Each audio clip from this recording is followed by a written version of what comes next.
जी नमस्कार। हाँ नमस्कार। निर्भय बोल रहा हूँ कोलकाता से।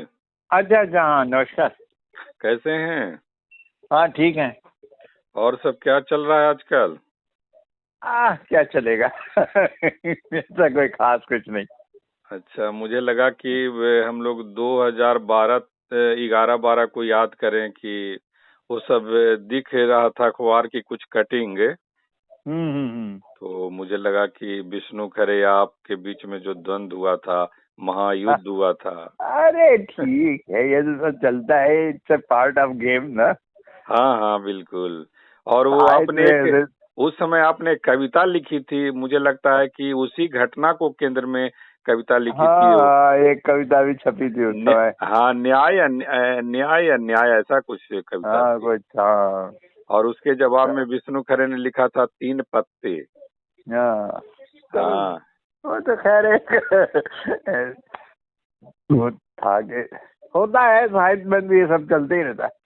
हाँ, ये जो है अभी इनको जो विनोद कुमार शुक्ल को जो ज्ञानपीठ मिला, हम्म। और उसके बाद जो है ये सब। अच्छा, क्या आप मानते हैं कि हिंदी साहित्य में जो कलावाद और सरोकारवाद नाम की कोई चीज है उसको आप मानते हैं? नहीं, कलावाद जैसा एकदम कहना बहुत ही मुश्किल काम है ना।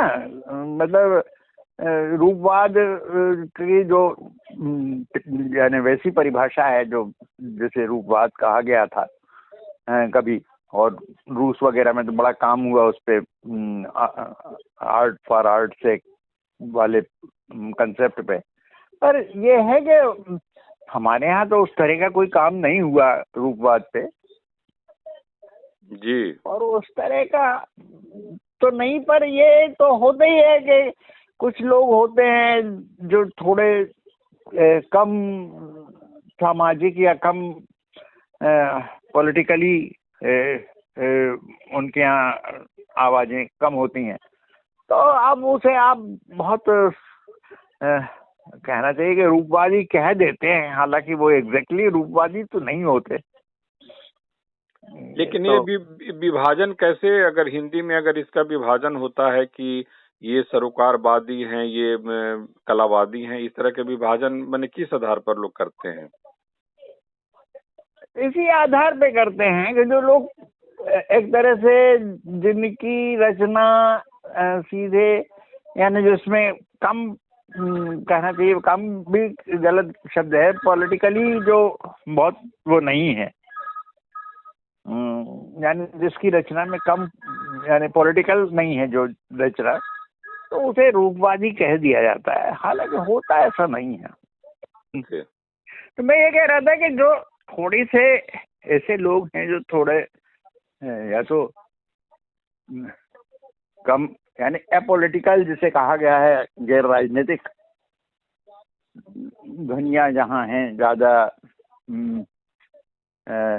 कला की बातें हैं, जहाँ उतने सामाजिक, सीधे सामाजिक सरोकार नहीं दिखाई दे रहे हैं, तो उसे जनरली हम लोग कलावादी कह देते हैं। हालांकि वो एग्जैक्टली कलावाद तो नहीं होता ये तो जी जी। तो हाँ। ये विनोद कुमार शुक्ल के आप पाठक हैं कि नहीं, या रहे हैं कि नहीं? हाँ, विनोद जी हमारे मध्य प्रदेश में ही रहे हैं। मध्य प्रदेश, अब वो तो डिवाइड हो गया छत्तीसगढ़ और मध्य प्रदेश, वरना तो वो तो मध्य प्रदेश के ही लेखक थे। जी, तो तो उनको जो कहा जा रहा है कि कलावादी हैं, उनकी रचना में वो सरोकार इसी नहीं है। आधार पे कहा जा रहा है, जो जो लोग खैर कह रहे हैं। अब हालांकि आज से थोड़ी कह रहे हैं, यानी जब पहला संग्रह आया था तब शंभुनाथ जी का लेख छपा था साक्षात्कार में साक्षात्कार में कि पहल में? हाँ सारी पहल में, साक्षात्कार में नहीं, पहल में। तो उसमें क्या शंभुनाथ जी ने लिखा था? यानी नव्य रूपवाद से उन्हें जोड़ा था। तो अब ये है कि शंभुनाथ जी की अपनी अवधारणाएं नहीं है। अभी शंभुनाथ जी ने दोबारा जब ये ज्ञानपीठ मिला है तब उस पे पुनः एक नोट लिखा है, ये फेसबुक वगैरह पे है कहीं, तो उसमें उस लेख का उल्लेख भी किया है। तो क्या वो अपनी कही बात पर मैंने अभी भी अडिग हैं, या जो कह रहे हैं उसी के पक्ष में हैं? कुछ थोड़ा संशोधित किया है उनने, उसे ठीक उसी तरीके से नहीं माना। उन्होंने कहा कि मैंने कभी लिखा था और मैं मानता हूँ कि हालांकि इफ बट्स बहुत सारे हैं उसमें, उस टिप्पणी में, तो ऐसा हो सकता है। अभी उनने क्या नाम है, वीरेंद्र यादव ने भी लिखा है ये तो क्या इन दोनों आलोचकों की अगर तलखी को देखें या समझी को, मैंने समझ को देखें, आपको इनकी बातों में क्या लग रहा है? ये क्या समझ रहे हैं विनोद कुमार शुक्ल को आलोचक के नाते, एक पाठक के नाते? पहले तो एक पाठक के नाते किसी रचनाकार को समझना चाहिए, ये आलोचक के नाते क्या उनको समझ पा रहे हैं? देखिए, ऐसा है कि दोनों ही महत्वपूर्ण आलोचक हैं, ये तो बहुत साफ है। और आलोचना में हमेशा ये हो सकता है कि आपकी एक ओपिनियन हो, दूसरे की दूसरी ओपिनियन हो। नामवर सिंह मुक्तिबोध को जो समझ रहे थे, ठीक, रामविलास शर्मा वो नहीं समझ रहे थे। रामविलास शर्मा उन्हें अस्तित्ववादी मान रहे थे, जो नामवर सिंह नहीं मान रहे थे। तो नामवर सिंह की समझ और रामविलास शर्मा की समझ अलग अलग हो सकती है। तो आलोचना में ये कहना कि ये एकदम गलत है या एकदम सही है, ये तो संभव नहीं है। तो इसमें आप वीरेंद्र यादव को सही समझ रहे हैं या शंभुनाथ जो अपने नहीं, मैं नहीं, ऐसा नहीं मैं समझ रहा। मैं ये कह रहा हूँ ये दोनों अलग अलग समझ हैं, और यानी ये बहुत सारे लोगों से इनकी समझ नहीं मिलती। जैसे अशोक वाजपेयी की समझ अलग है और वीरेंद्र यादव की समझ अलग है। अशोक वाजपेयी तो विनोद कुमार शुक्ल को अलग नजरिए से देखते हैं। हाँ, वही तो मैं कह रहा हूँ कि विनोद कुमार शुक्ल को देखने का एक नजरिया वो है जो अशोक वाजपेयी देखते हैं, पर दूसरा भी नजरिया हो सकता है किसी को भी देखने का। यानी ये कोई नहीं, किसी को भी देखने के दो नजरिए हो सकते हैं। रामस्वरूप चतुर्वेदी जिस ढंग से निराला को देख रहे थे, रामविलास शर्मा तो उस नजर से नहीं देख रहे थे। तो आप इनकी विनोद कुमार शुक्ल की प्राय रचनाओं से तो गुजरे ही होंगे हैं? आप तो पाठक रहे होंगे विनोद कुमार शुक्ल की रचनाओं के। निश्चित ही, क्योंकि आपको भी कहीं पठनीय लगे, ऐसा भी है क्या? देखिए, पठनी का सवाल नहीं होता। यानी बहुत सारा, आप विनोद कुमार शुक्ल ने बहुत सारा कुछ लिखा है, कोई थोड़ा तो है नहीं, काफी सारा है। और उसमें कुछ बहुत ही पटनी है, जैसे नौकर की जमीन बहुत पटनी उपन्यास है, पर खिलेगा तो देखेंगे बिल्कुल पटनी नहीं था, यानी मुझे तो नहीं लगा। कौन दीवार में खिड़की रहती नहीं है? खिलेगा तो देखेंगे, वो अच्छा नहीं लगा था। दूसरा उपन्यास मैंने खुद विनोद जी से कहा कि इसमें बिल्कुल भी कथा तत्व नहीं है। हालांकि मुझसे एग्री नहीं थे विनोद जी। जी जी। पर यह है कि ठीक है, ये तो हर एक का अपना, हर एक पाठक की अपनी राय हो सकती है। दीवार में खिड़की रहती है, दीवार में खिड़की रहती है, एक अच्छा है, यानी ज्यादा दिलचस्प उपन्यास है। जरूरत खिलेगा तो देखेंगे क्या, पर वो अब यह है कि इंटरेस्टिंग है वो काफी, और एक लंबी कहानी की तरह है वो। उपन्यास का तो हिंदी में उपन्यास पे कोई काम उस तरह से हुआ नहीं ढंग से कि उपन्यास का मतलब क्या है हिंदी में।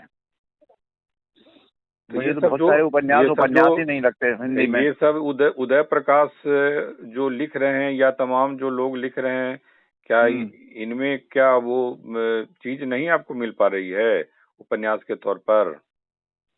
उदय प्रकाश ने तो कोई उपन्यास लिखा नहीं। हाँ, उपन्यास नहीं लिखा, वो जो बिल्कुल सही, वो लिखने वाले हैं। तो उनके कहानी तत्व जो हैं। नहीं, कहानी ठीक है, कहानी के हिसाब से ठीक है, पर उपन्यास तो उन्होंने नहीं लिखा। हाँ, हिंदी में उपन्यास के नाम पे जो कुछ लिखा जा रहा है, तो उसमें से 90% तो उपन्यास ही नहीं है। 90%? हाँ, 90% से भी ज्यादा है, तो मैं 90% थोड़ी उदारता में कह रहा हूँ। क्या जो कथा तत्व नहीं है क्या? नहीं, कथा तत्व का सवाल नहीं होता। कथा तत्व तो कहानी में भी होता है। कथा तत्व से ही अकेला उपन्यास नहीं बनता। औपन्यासिकता जिसे कहा गया है, उपन्यास काहे से बना? उपन्यास महाकाव्य से टूट कर बना था, है ना।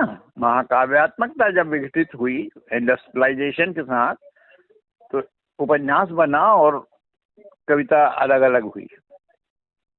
तो उपन्यासिकता जिसे कहा गया है भाषा में, वो उपन्यासिकता नहीं है। बहुत सारे उपन्यास ऐसे लिखे जा रहे हैं जो कुल मिला के एक छोटी सी कहानी है, जिसे फुला दिया गया है हवा भर के। जैसे उदय प्रकाश की जो लंबी कहानी तुलसीदास को कह दिया गया था कि लघु उपन्यास है। कहने को तो ऐसा है कि कृष्ण सोप्ती के बहुत सारी लंबी कहानियों को उपन्यास कह दिया गया है। ये लड़की कहानी की तरह छपी थी, बाद में उपन्यास की तरह छपी। तो अब ये तो हर एक आदमी की स्वतंत्रता है कि वो किसी भी लंबी कहानी को थोड़े बड़े टाइप में छपा के उपन्यास कह दे। तो ऐसे माहौल में तो विनोद कुमार शुक्ल के जो भी उपन्यास हैं, वो कहीं ना कहीं से तो उपन्यास कहे ही जा सकते हैं।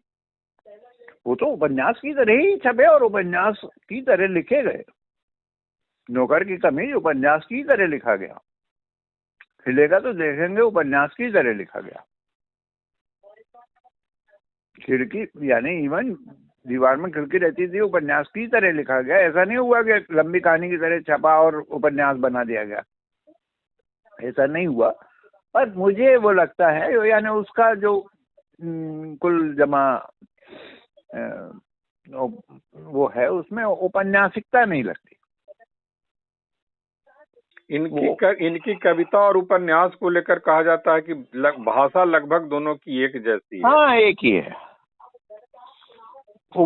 भाषा क्या, और सिंटेक्स जिसे कहते हैं, यानी वाक्य रचना जिसे कहा जाता है, वो विनोद जी का दोनों जगह एक ही है। चाहे वो गद्य लिख रहे हो, चाहे कविता लिख रहे हो। क्या ऐसा मनोभाव उनका कैसे बना कि दोनों चीज को एक ही तरह लिख रहे हैं? ऐसा कैसे होता है?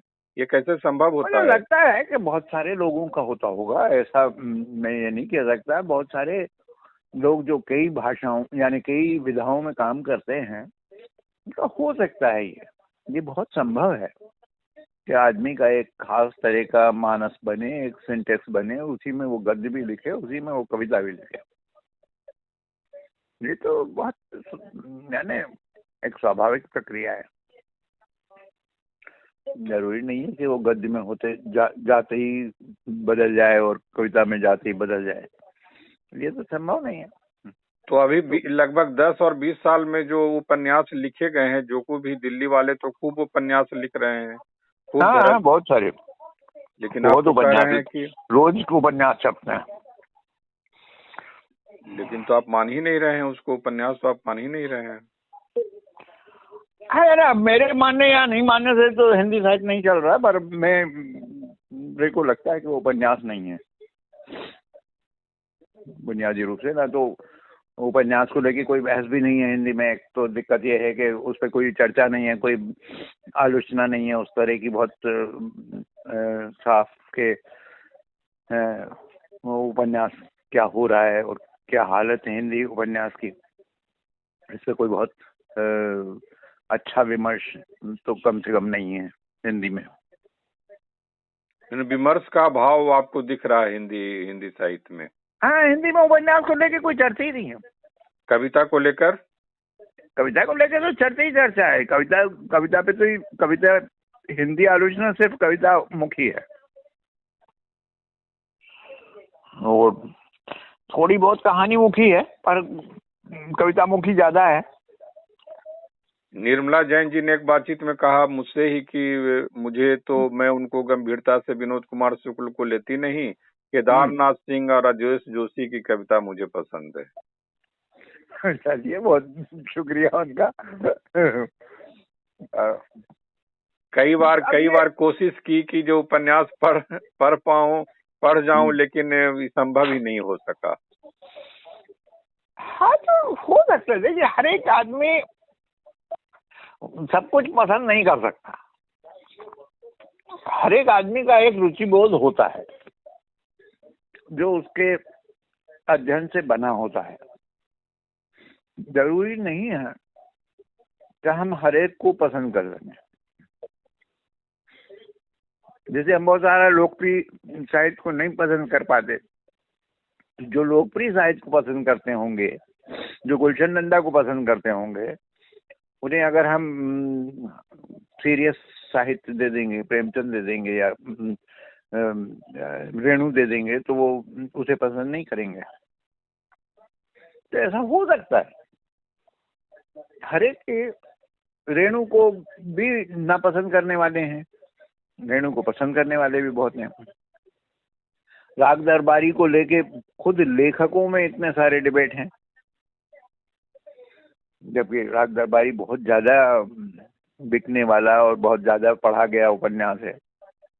गुनाहों का देवता को तो अक्सर ही ये कहा जाता है कि वो एक तरह का पॉपुलिस्ट नॉवेल है, जिसके सबसे ज्यादा संस्करण हुए हिंदी में।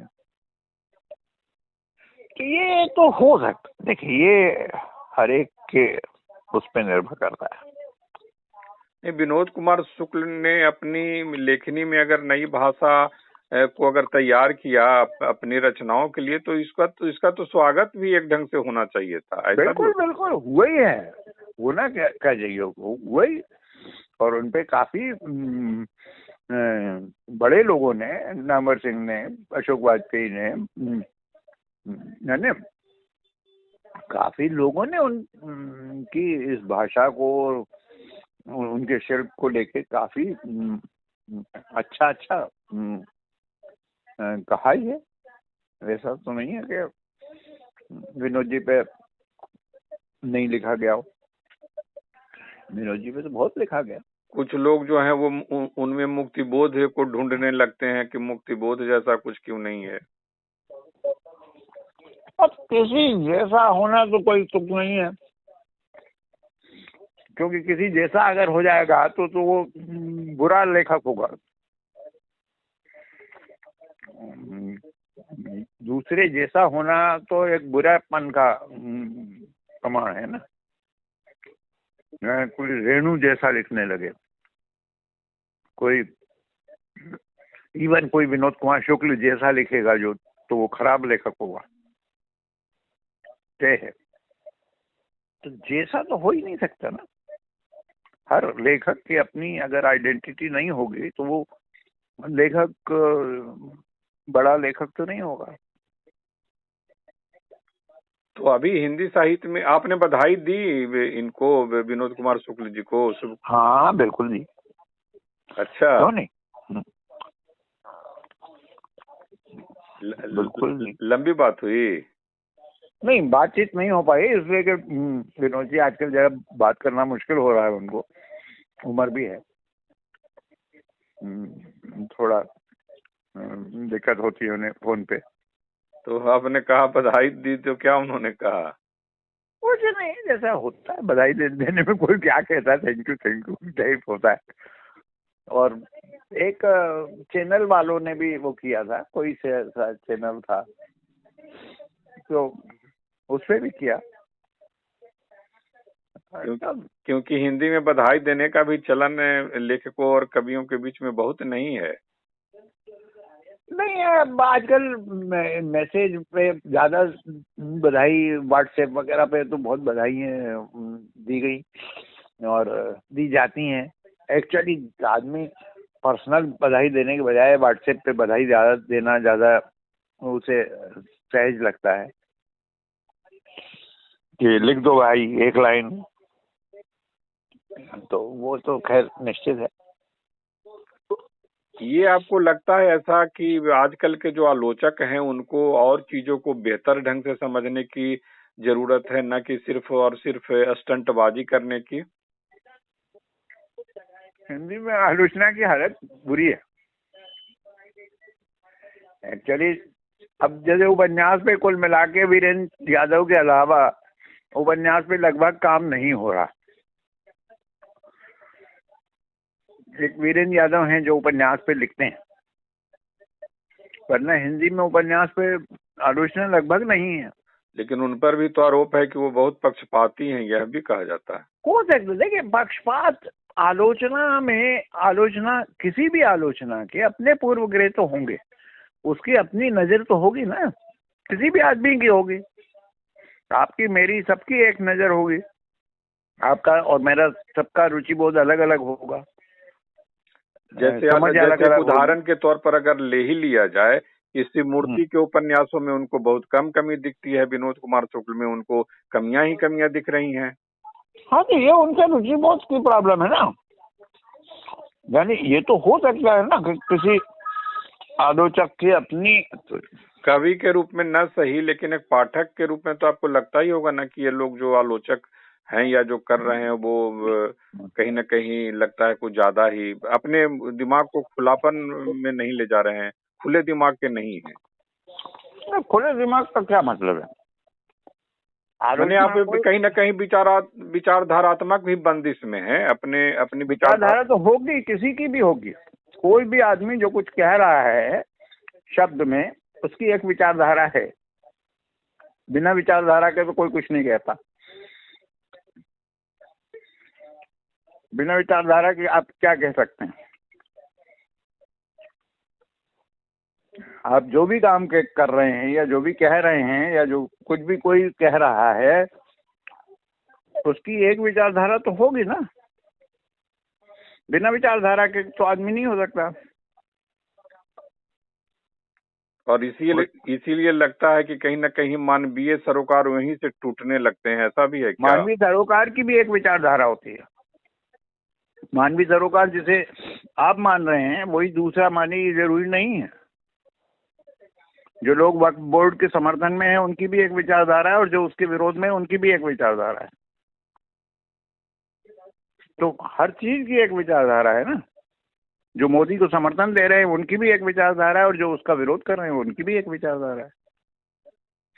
मानवीय सरोकार क्या होता है? मानवीय सरोकार भी बिना विचारधारा के तो नहीं होता।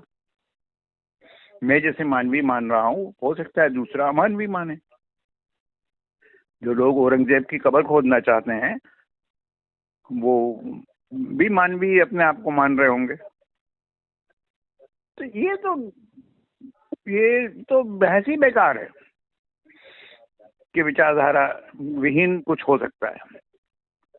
विचारधारा तो होगी, राजनीति तो होगी हर आदमी की।